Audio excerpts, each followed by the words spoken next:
And then you got a just enormous pass catching value hole in Pittsburgh. We talked a lot about Pittsburgh and JuJu last time and Vance McDonald rising up, but who's going to be the outside receiver there? And then in comes Donte Moncrief.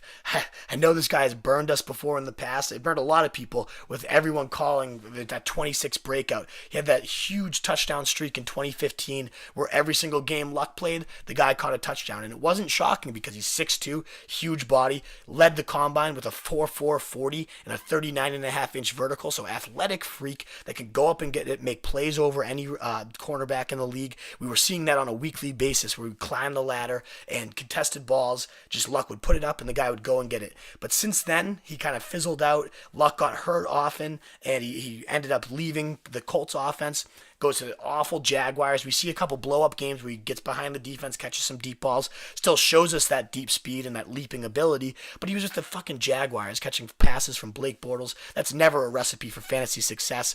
So he lands, though, in the perfect situation now. If he's ever going to be anything, it's going to be realized with the Steelers, and the Steelers with a gaping target void behind obvious number one JuJu Smith Schuster.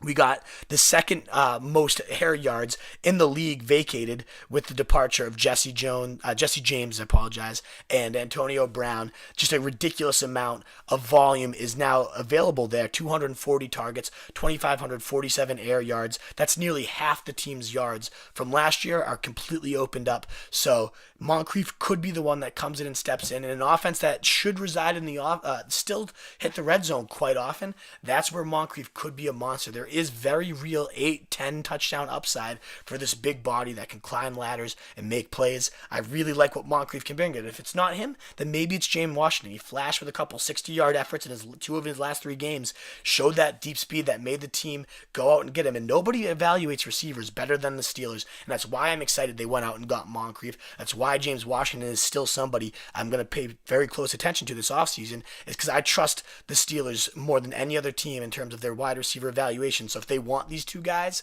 it means they see something, they see a role, and they're going to use them well. So I really like both those guys with late round stabs to have 10 plus touchdown upside penny stocks. We talked about Vance McDonald. Maybe he's the guy that could end up blowing up with Jesse James gone as well.